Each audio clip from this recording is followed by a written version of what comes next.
আজকে দেখবে একটা মেল পাঠানো হয়েছে রিগার্ডিং স্টুডেন্ট ডেটা কালেকশন। দেখবে এই ডেটাবেসটা আমাদের যে ট্রেডিশনাল ডেটাবেস থাকে ওইটার থেকে একটু আলাদা।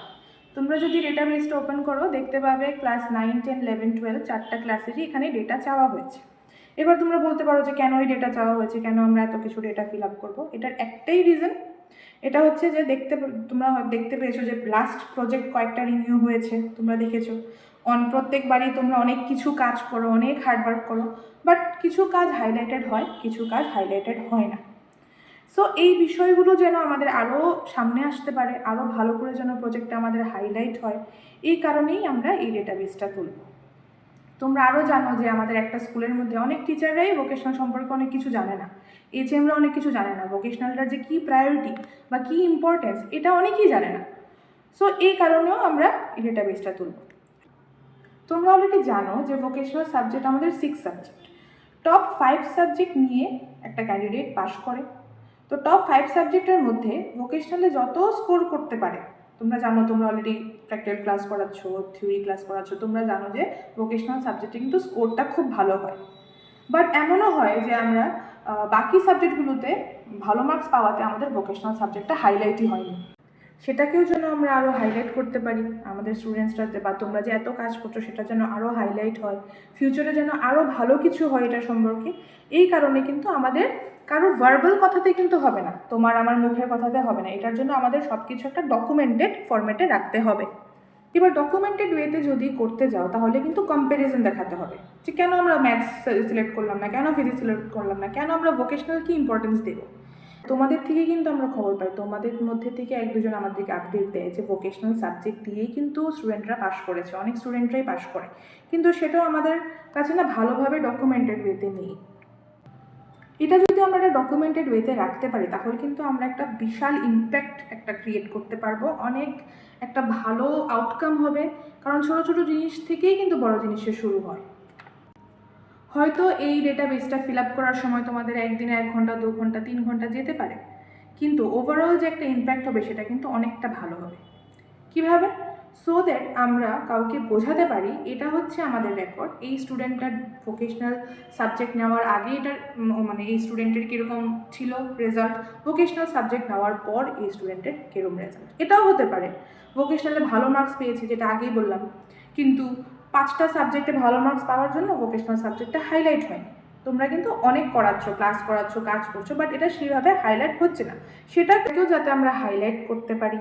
হতে পারে ফিউচারে অন্য কিছু হলো, ভোকেশনাল সাবজেক্টটা 6 সাবজেক্ট আর রইল না, অনেক কিছুই তো হতে পারে ফিউচারে। তো এই কারণে একটা যাতে আমরা পজিটিভ একটা ইম্প্যাক্ট হয় বা পজিটিভ একটা আউটকাম হয়, এই কারণে আমরা এই ডেটাগুলো কালেক্ট করছি। তো এবার চলো দেখি আমাদের ডেটাবেসটা আমরা কীভাবে ফিল আপ করবো, যা যা প্রবলেম হচ্ছে সব কিছু আমি বলে দেবো ক্লিয়ারলি। যদি তোমাদের কিছু প্রবলেম হয় বুঝতে, অবশ্যই আমরা আছি, তোমাদের সুপারভাইজাররা আমাদেরকে ফোন করবে, আমরা আবার এটাকে ক্লিয়ারলি বুঝিয়ে দেবো। দেখো, তোমরা যখন ডেটাবেসটা খুলবে, মানে ওপেন করবে, তখন নিচে দেখবে অনেকগুলো ট্যাব করা আছে। Student data class 9, student data class 10, 11, 12-এর আবার আলাদা আলাদা করে ভাগ করা আছে, সায়েন্স, আর্টস, কমার্স। এবার আমি প্রথমে যাই স্টুডেন্ট ডেটা ক্লাস 9।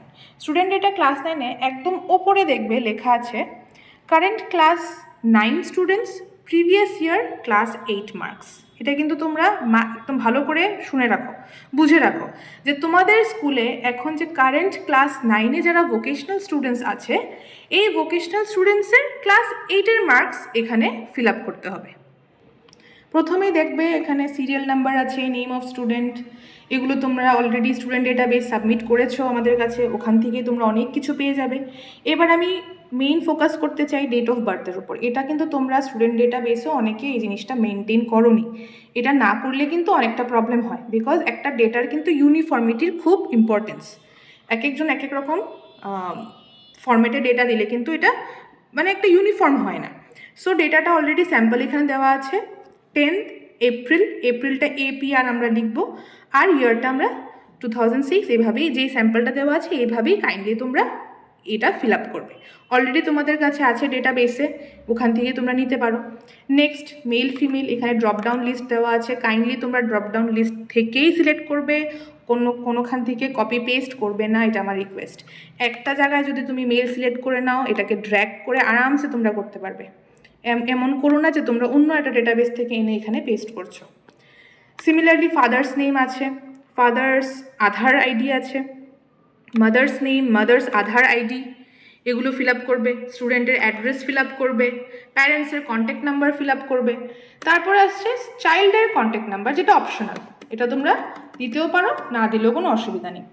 ক্যাটাগরি, যেটা খুবই ইম্পর্টেন্ট, যেটা আমাদের এবার স্টুডেন্ট এনরোলমেন্ট ডেটাবেসে আমি দেখেছি অনেকেই কিন্তু এই ড্রপডাউন লিস্টটা ফলো করোনি। এখানে জেনারেল দেওয়া আছে GEN, তোমরা কিন্তু এটা ফলো করোনি। পুরো জেনারেল কোথার থেকে তোমরা কপি পেস্ট করেছো, কাইন্ডলি এটা এখানে করবে না। যারা যারা রিলিজিয়াস মাইনরিটি থাকবে ওরা কিন্তু জেনারেলেই পড়বে, এটা কাইন্ডলি তোমরা মাথায় রাখো। তারপর আমাদের আধার আইডি আছে, এগুলো এই ইনফরমেশনটাও তোমাদের কাছে আছে। ইস্যুড বাই কোন বোর্ড, এটাও তোমাদের কাছে ইনফরমেশন থাকবে, দেবে। স্টেট ত্রিপুরা এখানে অলরেডি ফিল আপ করা আছে, এটা দরকার নেই কিছু করার। ডিস্ট্রিক্টটা আমাদের ড্রপডাউন লিস্টে আছে, এখান থেকেই কাইন্ডলি দেবে, কোথাও থেকে অন্য কোথাও থেকে কপি পেস্ট করবে না। ইউডাইস আছে তোমাদের স্কুলের ইউডাইস, প্রত্যেকটা স্টুডেন্টের জন্য প্রত্যেকটাই যেন সেলফ ফিল আপ থাকে, এমন যেন না হয় আমি একটা ইউডাইস ফিল আপ করে রাখলাম, এমন যেন না হয়। নেক্সট স্কুল নেম, তোমাদের স্কুল নেম দেবে, কোন বোর্ড, CBSE, TBSC, কি বোর্ড, এটা লিখবে তোমরা। তারপর এখানে আসছে দেখো সাবজেক্ট। এবার সাবজেক্ট 1-এ কী কী আছে দেখো। ড্রপডাউনে আমরা গেলাম, এখানে বেঙ্গলি, ককবরক, সংস্কৃত, মিজো, যাই তোমাদের সাবজেক্ট থাকবে, ল্যাঙ্গুয়েজ সাবজেক্ট 1, ওইটাই তোমরা এখানে সিলেক্ট করবে। ফর এক্সাম্পল বেঙ্গলি হলো বা ককবরক হলো, এখানে বেঙ্গলি দিলে ওই স্টুডেন্টারই বেঙ্গলিতে ক্লাস 8-এ কত মার্কস ছিল এই মার্কসটা লিখবে।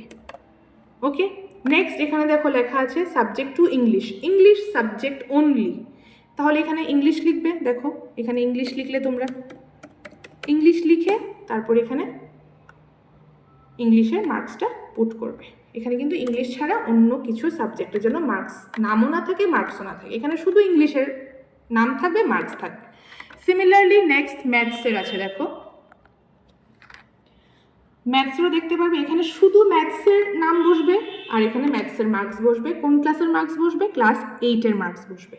ওকে, সেম সায়েন্সের, সেম SST, ঠিক আছে। এছাড়া ক্লাস 8-এ যদি ওদের আরও কোনো কিছু ইলেকটিভ সাবজেক্ট থেকে থাকে, ক্লাস 8-এ বলছি, 9 না কিন্তু, যদি 8-এ থাকে তাহলে ওরা সিলেক্ট করবে। আমরা জানি ভোকেশনাল তো ক্লাস 8-এ থাকে না, আর আমরা এটা ক্লাস 8-এর মার্কস বসাচ্ছি, তো এটা মোস্ট অফ দ্য কেসেসে এটা ব্ল্যাঙ্কই থাকবে, বা কেউ যদি কোনো অন্য সাবজেক্ট নিয়ে থাকে তোমরা বসাতে পারো। ওকে, বা এটা ব্ল্যাঙ্ক রাখতে পারো। নেক্সট যদি আরও অন্য কোনো সাবজেক্ট থাকে, এখানে 7 সাবজেক্টের জায়গা আছে, এখানে তোমরা পুট করবে নাম, মার্কস বসাবে। তারপর এখানে নেক্সট দেখতে পারো যে কোনো ট্রেনিং যদি ওরা পেয়ে থাকে, ট্রেনিংয়ের সম্পর্কে যদি কিছু থাকে লিখলে, না থাকলে লিখলে না, রিমার্কস যদি কিছু থাকে তোমরা লিখলে। এখন এই যে ইমেল অফ স্টুডেন্ট, যেহেতু vocational student, email of student কিন্তু ম্যান্ডেটরি, প্রত্যেকটা স্টুডেন্টের জন্য একটা ইমেল থাকে, এটা কিন্তু ম্যান্ডেটরি। হতেই পারে ধরো আমার যদি ইমেল, যদি আমি একটা স্টুডেন্ট হই, আমার ইমেল হবে তনুশ্রী.নন্দী@gmail.com, হতেই পারে, ঠিক আছে। এইভাবে তোমাদের কিন্তু প্রত্যেকটা স্কুলের স্টুডেন্টের জন্য ইমেল অ্যাড্রেসটা থাকে। এটা গেল আমার ক্লাস 9-এর ডেটা। কি হবে? ক্লাস 9-এ এখন আমাদের যারা ভোকেশনাল স্টুডেন্টস আছে ওদের ক্লাস 8-এর মার্কসটা এখানে বসবে, বোঝা গেছে? ক্লাস 10টাও সেম, আমাদের ক্লাস 9-এর মতনই যা যা ফিল্ড আছে সব কিছু সেম হবে, কিন্তু এখানে কি বসবে এবার মার্কস? এখানে তোমরা দেখতে পারো লেখা আছে এখানে কোন ক্লাসের মার্কস বসবে। আমাদের যে কারেন্ট ক্লাস 10-এর স্টুডেন্টসরা আছে ভোকেশনাল স্টুডেন্টস, ওদের ক্লাস 9-এর মার্কসটা এখানে বসবে, বোঝা গেছে? বাকি ফিল্ডগুলো ক্লাস 9-এর মতনই same, date of birth same, gender তোমাদের যেটা বললাম সেভাবে তোমরা সেম টু সেম এটা ফিল আপ করবে। English, maths, science, social, SST যাই থাকবে সব কিছু তোমরা সেমভাবে ক্লাস 9-এর জন্য যেভাবে ফিল আপ করেছো এটার জন্য ফিল আপ করবে। এইবার আমরা দেখি ক্লাস 11, এখানে কার মার্কসটা পুট করবো আমরা। ক্লাস 11-এ যারা আমাদের ভোকেশনাল স্টুডেন্টস আছে ওরা ক্লাস 10-এ যা মার্কস পেয়েছিল ওই মার্কসটা এখানে পুট করব।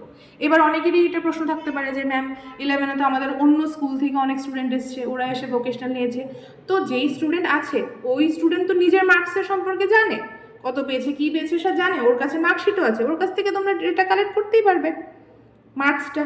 আর বাকি তো যা যা ফিল্ড আছে সব কিছু সেম, ওকে, দেখতেই পারবে। তাছাড়া যদি কিছু কনফিউশন থাকে সঙ্গে সঙ্গে সুপারভাইজারকে ফোন করে ক্লিয়ার করে নিই। এবার আসি ক্লাস 12-এর সায়েন্সটা। ক্লাস 12-এ কী হবে দেখো, তোমরা হয়তো এটা বলতে মানে জিজ্ঞেস করতে পারো যে ক্লাস 11-এ কেন সায়েন্স আর্টস কমার্স আলাদা করে নেই। আগেই বলা হয়েছে তোমাদেরকে যে ক্লাস 11-এ আমাদের যে কারেন্ট স্টুডেন্টস আছে ওদের ক্লাস 10-এর মার্কসটা আমরা 11-এ বসাবো, তাই আমরা আলাদা করে সায়েন্স আর্টস কমার্স দিইনি। ফাইন। এইবার ক্লাস 12-এ কোন মার্কসটা বসবে তোমরা দেখতে পারবে, উপরে লেখা আছে যে আমাদের কারেন্ট যে ক্লাস 12 স্টুডেন্টসরা আছে ওদের ক্লাস 11-এ কী মার্কস ছিল ওই মার্কসটা বসবে। ফাইন। তো ডকুমেন্টে দেখো ডেটা বেসে যে প্রথম পোর্শনটা কিন্তু পুরোপুরি সেম আগের মতোই। ফাইন, এটা বসাবে তোমরা। এইবার সাবজেক্ট দেখো, সাবজেক্ট ল্যাঙ্গুয়েজ সাবজেক্ট ফার্স্ট যেটা হবে ওটা তোমরা এখান থেকে সিলেক্ট করতে পারো। এখানে ইংলিশ সাবজেক্ট বসবে, ইংলিশেরই বসাবে, ইংলিশই বসবে এখানে। ফাইন, ইংলিশের মার্কস বসবে এখানে। নেক্সট এখানে দেখো ড্রপ ডাউনে আছে physics chemistry biology maths. Fine, physics chemistry আমাদের কম্পালসারি থাকে, এটা আমরা বসালাম। এবার নেক্সট আমাদের হয় ম্যাথস নিতে পারে বা বায়োলজি নিতে পারে, যেটা যে স্টুডেন্ট যেটা নেবে ওটাই বসাবে। ফাইন।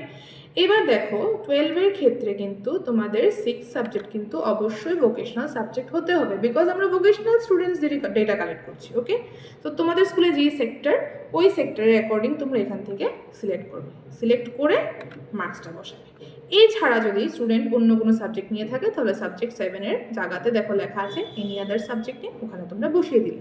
ট্রেনিং যদি কিছু করানো মানে করিয়ে থাকে তাহলে এটা বসাবে। আর ইমেল কিন্তু সব স্টুডেন্টের জন্য ম্যান্ডেটরি। আবারও বলে দিচ্ছি, এক্সাম্পল দিয়ে দিচ্ছি, তনুশ্রী.নন্দী@gmail.com। তাই ইমেল বানানোটা কিন্তু খুব একটা টাইমের কাজ না, সব স্টুডেন্টের জন্য কিন্তু ম্যান্ডেটরি। নেক্সট আমরা চলে যাই 12 আর্টসে। 12 আর্টসেও সেম, সায়েন্সের মতনই হবে, সেম হবে।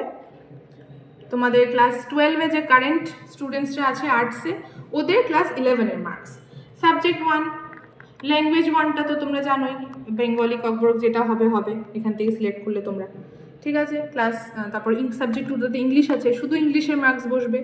এইবার সাবজেক্ট 3 দেখো তোমাদের যেই এখানে লিস্ট দেওয়া আছে এই সাবজেক্ট থেকে তোমরা সিলেক্ট করো, এখানে অনেকগুলো লিস্ট আছে কোনটা নিয়েছে স্টুডেন্ট। সিমিলারলি সাবজেক্ট 4-এও ড্রপ ডাউন লিস্ট আছে, সেই হিসাবে তোমরা সিলেক্ট করবে। বাট যেটা আগেও বলেছি 6 সাবজেক্টটা যেন কম্পালসারি ভোকেশনালের হয়। এখানে দেখো অন্য কিছু দেওয়া আছে, বাট তোমরা ভোকেশনালি সিলেক্ট করবে। ওকে, কারণ তোমরা ভোকেশনাল স্টুডেন্টেরই মার্কস নিচ্ছ, so 6 subject according to your sector এখানে থাকবে। এছাড়া যদি অন্য কোনো থাকে মার্কস, এটা আগের মতনই সিমিলার, এটা তোমরা বসিয়ে দেবে। Same goes for commerce. কমার্সেও প্রথম পোর্শনটা সেম বাকিদের মতন। ক্লাস 12-এ যারা কমার্সের স্টুডেন্ট আমাদের ভোকেশনাল স্টুডেন্টস আছে ওরা ক্লাস 11-এ কত মার্কস পেয়েছে সেটাই এখানে বসাবে। এবার দেখো সাবজেক্ট 1 আবার আগের মতো দিলে ড্রপডাউন থেকে এখানে ইংলিশের সাবজেক্ট, এখান থেকে তোমরা ড্রপডাউন থেকে সিলেক্ট করে নেবে কী কী সাবজেক্ট ওরা চুজ করেছে। বাট 6 সাবজেক্টটা যেন অবশ্যই ভোকেশনাল হয়। ওকে, তারপর ভোকেশনাল মার্কস এগুলো দিয়ে বাকিগুলো সেম, এগুলো দিয়ে ডেটাটা তোমরা ফিল আপ করবে। ওকে, ডেটাটা ফিল আপ করে রেডি রাখো। অলরেডি তোমাদেরকে বলেছি এই ডেটাটা থাকলে আমাদের কী কী বেনিফিট হতে পারে ভবিষ্যতে, হয়তো ভোকেশনালের ফিউচার অনেক ব্রাইট, বাট আমাদের কাজটা সেভাবে হাইলাইট হচ্ছে না, আমাদের হাইলাইট করতে হবে নিজের কাজটা। ঠিক আছে, সো তোমাদের কাছে রিকোয়েস্ট রইল তোমরা করো, তোমরা অনেক হেল্প করো আমাদেরকে, অনেক হার্ডওয়ার্ক করো। আমরা চাইছি এই হার্ডওয়ার্কগুলো যেন হাইলাইট হয়, তোমাদের হার্ডওয়ার্কও আছে আমাদেরও হার্ডওয়ার্ক আছে, এগুলো যেন আরও হাইলাইট হয়। সো এই ডেটাটা তোমরা ফিল আপ করো, করে রেডি রাখো।